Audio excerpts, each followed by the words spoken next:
നിർമ്മിത ബുദ്ധിയുടെ കാര്യത്തിൽ 1 കോടി യുവാക്കൾക്ക് 1 വർഷം കൊണ്ട് പരിശീലനം നൽകും എന്ന് അദ്ദേഹം ആ പ്രസംഗത്തിൽ പറയുന്നുണ്ട്.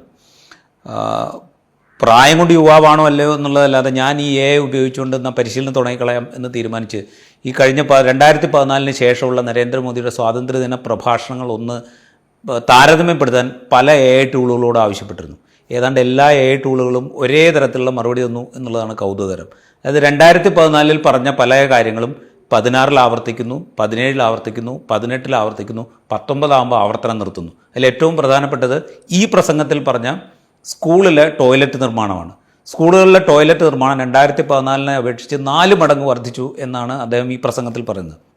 2014 2019 ആകുമ്പോഴേക്കും രാജ്യത്തെ എല്ലാ സ്കൂളുകളിലും ടോയ്ലറ്റ് നിർമ്മാണം പൂർത്തിയാക്കുമെന്നും പെൺകുട്ടികൾക്ക് പ്രത്യേക ടോയ്ലറ്റ് നിർമ്മിക്കുമെന്നും അദ്ദേഹം ഉറപ്പിച്ച് പ്രഖ്യാപിച്ചാണ് 2014.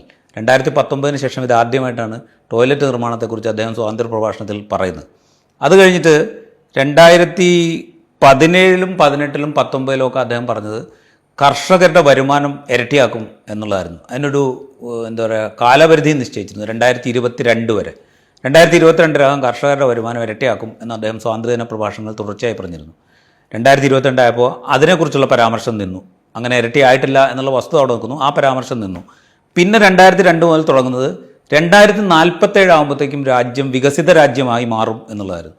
ആ പ്രഖ്യാപനമാണ് 2022, 2023, 2024, 2025, 2026 തുടങ്ങിയ സ്വാതന്ത്ര്യദിന പ്രഭാഷണങ്ങളിലൊക്കെ ആവർത്തിച്ച് നമ്മൾ കേൾക്കുന്നത്.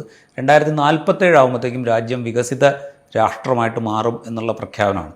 ഇങ്ങനെ പല കൗതുകങ്ങൾ അദ്ദേഹത്തിന്റെ ഉപദേശം സ്വീകരിച്ചുകൊണ്ട് ടോയ്ലറ്റുകളുടെയൊക്കെ കാര്യം പറഞ്ഞല്ലോ. സ്കൂളുകളുടെ ഈ ജന്തർ മന്തർ പ്രക്ഷോഭത്തിന്റെ ഒരു ഇമ്പാക്റ്റ് എന്താണെന്ന് പറഞ്ഞാൽ രാജ്യത്തിന്റെ അവികസിത സംസ്ഥാനങ്ങളിലാകെ യഥാർത്ഥത്തിൽ വിദ്യാർത്ഥികൾ, അതും സ്കൂൾ വിദ്യാർത്ഥികൾ ഗ്രൗണ്ടിൽ രംഗത്തിറങ്ങിക്കഴിഞ്ഞു എന്നതാണ്. 100 കണക്കിന് സ്കൂളുകളിൽ ഇതിന്റെ പ്രതിഷേധങ്ങൾ വരുന്നു. ടോയ്ലറ്റുകൾ ഇല്ലാത്ത സ്കൂളുകൾ, അടിസ്ഥാന സൗകര്യങ്ങൾ ഇല്ലാത്ത സ്കൂളുകൾ, പ്രാഥമിക സൗകര്യങ്ങൾ ഇല്ലാത്തതിനെ ചൊല്ലി രാജ്യത്തിന്റെ വിവിധ ഭാഗങ്ങളിൽ കുട്ടികൾ സമരത്തിനിറങ്ങുന്ന വാർത്തകളാണ് പല പല ദിക്കുകളിൽ നിന്ന് വന്നുകൊണ്ടിരിക്കുന്നത്. ഇതെല്ലാം ഈ ജന്തർ മന്തർ സമരത്തിന്റെ രാഷ്ട്രീയമായ ഇമ്പാക്റ്റ് ആണ്. ഇതിനെ കൂടി മുന്നിൽ കണ്ടാവണം ഒരു പക്ഷേ ഇത്തരത്തിലുള്ള പ്രഖ്യാപനങ്ങൾ വരുന്നത്. പക്ഷെ കൗതുകകരം, ഒരു പ്രധാനമന്ത്രി ചെങ്കോട്ടയിൽ കയറി വിദ്യാർത്ഥികൾക്ക് ട്യൂഷൻ നൽകുന്നതിനെ കുറിച്ചും കുറച്ചു പേർക്ക് AI പരിശീലനം നൽകുന്നതിനെ കുറിച്ചും ഒക്കെയാണ്.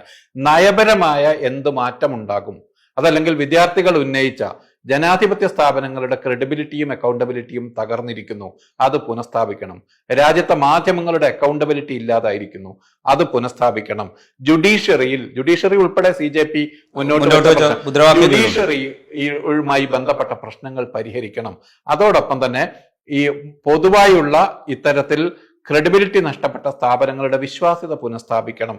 സാമൂഹികമായ സമത്വം സംബന്ധിച്ചുള്ള പ്രശ്നങ്ങൾ ഉന്നയിക്കണം. ഇത്തരം കാര്യങ്ങളിൽ ഏതെങ്കിലും തരത്തിലുള്ള ഒരു പ്രഖ്യാപനമില്ലാതെ ട്യൂഷൻ നൽകുന്നതിനെ കുറിച്ചും AI പരിശീലനം നൽകുന്നതിനെ കുറിച്ചും ആവർത്തിച്ചു കൊണ്ടിരിക്കുന്ന ഈ ടോയ്ലറ്റ് നിർമ്മാണത്തെക്കുറിച്ചുമൊക്കെയാണ് ഒരു പ്രധാനമന്ത്രിക്ക് ആകെ പറയാനുള്ളത്. ഈ പാർലമെന്റിന്റെ ഈ നടപ്പ് സമ്മേളനം അവസാനിക്കുന്ന ദിവസം വന്ദേമാതരം ചൊല്ലുമ്പോൾ മാത്രമാണ് പ്രധാനമന്ത്രിയും അമിത്ഷായും പാർലമെന്റിലെത്തുന്നത്. അതിനു മുമ്പ് തുടർച്ചയായ ദിവസങ്ങളിൽ ജന്തർ മന്തർ പ്രക്ഷോഭത്തെക്കുറിച്ചും ആ പ്രക്ഷോഭത്തിൽ പങ്കെടുത്തവർക്കെതിരെ പോലീസ് എടുത്ത നടപടികളെക്കുറിച്ചും ഇക്കാര്യത്തിലെ സർക്കാരിൻ്റെ നിലപാടിനെക്കുറിച്ചും ഒക്കെ പ്രധാനമന്ത്രിയോ ആഭ്യന്തരമന്ത്രിയോ ഒക്കെ മറുപടി പറയണം എന്നാവശ്യപ്പെട്ടുകൊണ്ട് പ്രതിപക്ഷം വലിയ ആവശ്യം ഉന്നയിക്കുകയും സഭ സ്തംഭിപ്പിക്കുകയൊക്കെ ചെയ്തത്. നിങ്ങൾ സഭ സ്തംഭിപ്പിക്കുകയാണ്, സ്പീക്കർ ആവശ്യപ്പെട്ടാൽ ഞാൻ വന്ന് മറുപടി പറയാം എന്നൊക്കെ ആഭ്യന്തരമന്ത്രി പറയുന്ന കാഴ്ചയും നമ്മൾ കണ്ടു.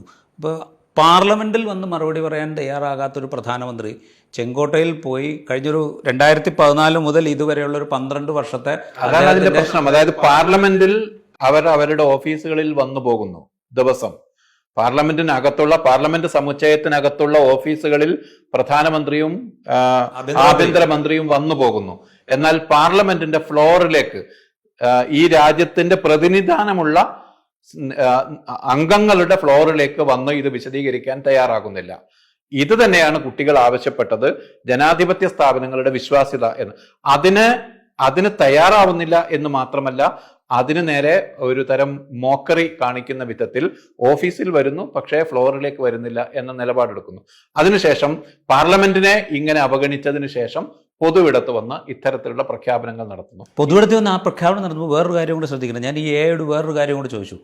ഈ ഇന്ത്യ സ്വതന്ത്രമായതിനു ശേഷം രാജ്യത്തുണ്ടായ പ്രധാനമന്ത്രിമാരിൽ സ്വാതന്ത്ര്യദിന പ്രഭാഷണങ്ങളിൽ രാഷ്ട്രീയ പ്രതിയോഗികളുടെ കാര്യം പ്രകടമായി ഉന്നയിച്ച പ്രധാനമന്ത്രിമാരുടെ പ്രസംഗങ്ങൾ ഏതൊക്കെ എന്ന് ചോദിച്ചിരുന്നു.